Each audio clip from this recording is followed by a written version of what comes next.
if it would be insignificant for me to place such a significant value on aspects that were quite a nuisance.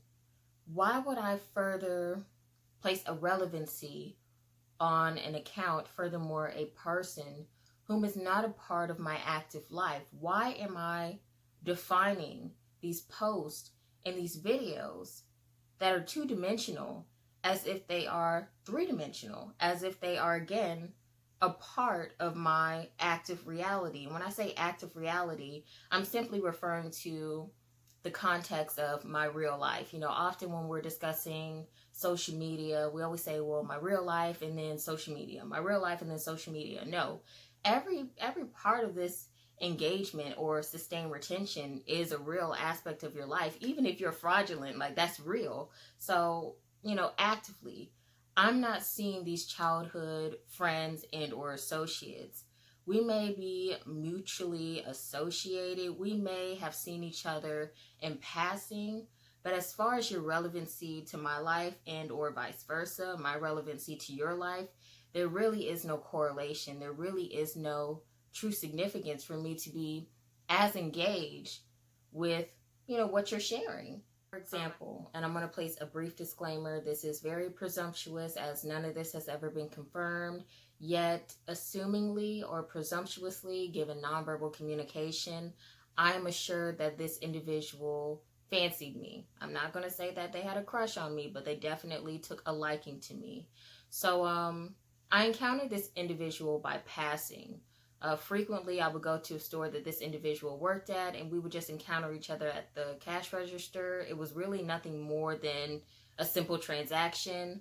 I also recall this individual from high school, and I further recall this individual due to a close association that I had with a friend of mine at the time.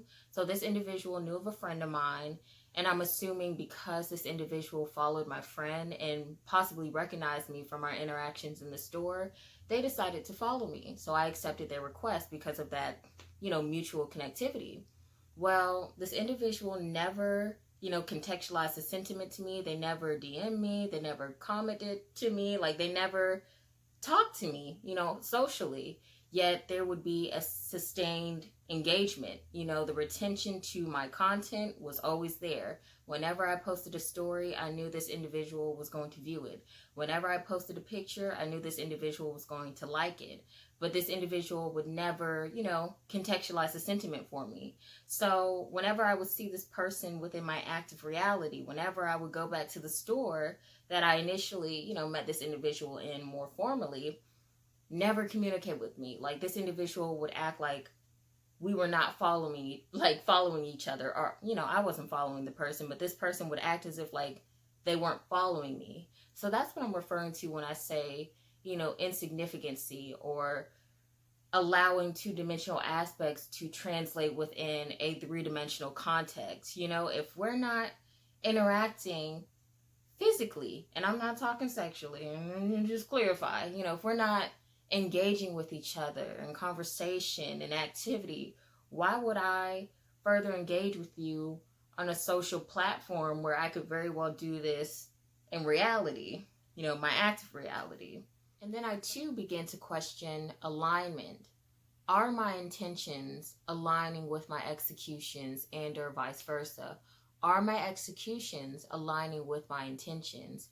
If I feel like my purpose in life is to advocate for oneself and or others, you know, that is what I feel like my general purpose is. I don't know specifically what I'm supposed to be doing, yet I do have an affinity for astrology, and I also have an interest in like the Myers-Briggs. I'm an INFJ, so I utilize these scientific aspects to kind of gauge my interest, or to further assist me in navigating my interest. And I do feel like in a general sense, my purpose and my passions align with advocacy. So why would I be engaging in aspects of reality that is not appealing to that passion, that is not aligning me with my aspirations, that is not aligning me with my intentions and my executions? You know what I mean? Like, for example, things that I would identify being a part of my advocacy could very well be, you know, humanitarianism, you know, be a humanitarian,